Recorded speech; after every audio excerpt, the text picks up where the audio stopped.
আর আমার মায়েরা যারা সংসারের উন্নতির জন্যে কিস্তিতে লোন নেয় এনজিওর কাছ থেকে, তাই না? নেন না?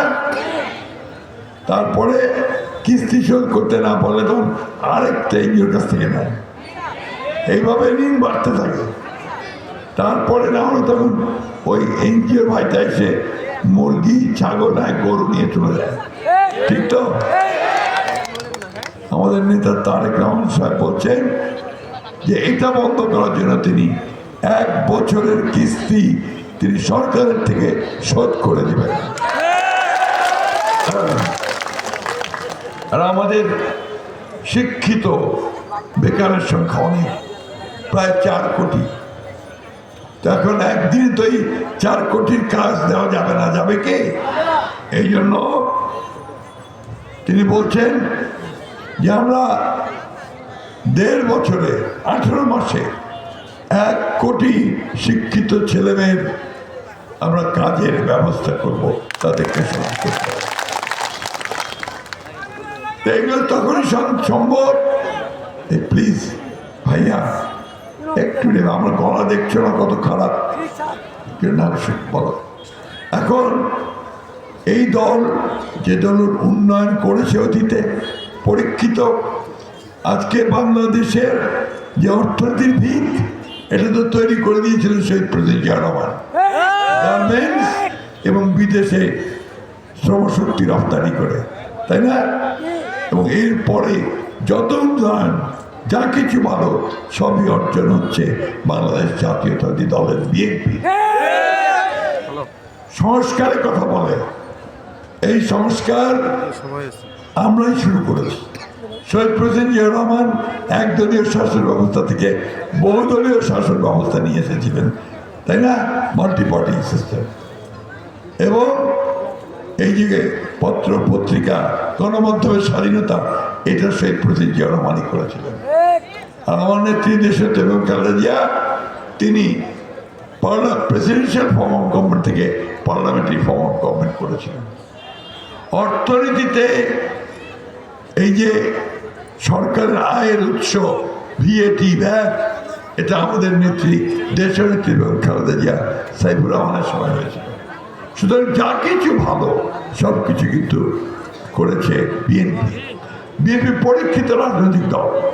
তাই আজকে 12 তারিখে যে নির্বাচন হচ্ছে, সেই নির্বাচনে একমাত্র বিএনপি হচ্ছে সবচেয়ে পরীক্ষিত দল, যারা অতীতে উন্নয়ন করেছে, কাজ করেছে, দেশের স্বাধীনতা সার্বভৌমত্ব রক্ষা করেছে এবং বৃহত্তর জনগোষ্ঠীর স্বার্থ রক্ষা করেছে। বন্ধুগণ, প্রিয় ভাই বোনেরা, আজকে বক্তব্য বেশি দেওয়ার মতো করার অবস্থা নাই। খুব ইচ্ছা ছিল এই আজাদ যে আজকে এখানে ক্যান্ডিডেট, আমি আসতাম না, এই গলা নিয়ে আমার আসার কথা না, কিন্তু সে আমার ছোট ভাই। দীর্ঘকাল থেকে সে এই রাজনীতি, আপনাদের এই বোদা দেবীগঞ্জের রাজনীতি করছে, জেলে গেছে, মার খেয়েছে, তার কর্মীরা জেলে গেছে, নির্যাতিত হয়েছে, কখনো এলাকা ছেড়ে যায় নাই।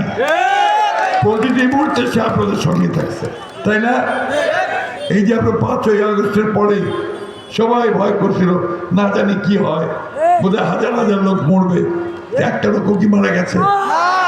আমাদের সনাতনী ভাই বোনেরা তারা ভয় পেয়েছিলেন, কি তখন পাশে এসে কে দাঁড়িয়েছে?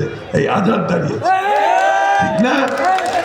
এই জন্যে প্রিয় ভাই বোনেরা, আগামী 12 তারিখে আপনাদের বোদা দেবীগঞ্জের উন্নয়ন, আমাদের সনাতনী ভাইদের সুরক্ষা, আমাদের মা বোনদের সুরক্ষা, উচ্চ শিক্ষা, শিক্ষার বিস্তার, স্বাস্থ্য সেবার ভালোভাবে দেওয়া, এগুলো করতে হলে ফরহাদ হোসেন আজাদের কোনো বিকল্প নাই। কেন? কেন আজকে সারা দেশে ধানের শীষের যে ঢেউ উঠেছে, এটা নিঃসন্দেহে বলা যেতে পারে ইনশাআল্লাহ আল্লাহর অশেষ রহমতে 12 তারিখে তারেক রহমান এই দেশের প্রধানমন্ত্রী নির্বাচিত হবে। তারেক রহমান যদি প্রধানমন্ত্রী হয় তিনি যদি প্রধানমন্ত্রী হন আপনাদের ভোটে, তাহলে ফরহাদ হোসেন আজাদ ইনশাল্লাহ সরকারে থাকবে, এটা আমার বিশ্বাস। তাই বন্ধুরা, মা বোনেরা, আমি আর বক্তব্য বাড়াবো না। আমি শুধু আপনাদের কাছে জানতে চাই, এই যে ফরহাদ হোসেন আজাদ, একে আপনাদের প্রিয় ছেলে, প্রিয় মানুষ, আপনাদের কাছের মানুষ? দুই হাত তুলে একটু দেখান আমাকে। ভোট দিবেন তো তাকে, ধানের শীষে? তাহলে আজকে এই যে ধানের শীষ, আমি মহাসচিব যেটা কালকে তারেক সাহেব বলেছেন, আবার তুলে দিলাম। ইনশাল্লাহ এর মর্যাদা আপনারা রক্ষা করবেন। ধানের শীষে ভোট দিয়ে জয় করবেন। মার্কা আছে? কোনছে মার্কা? কোনছে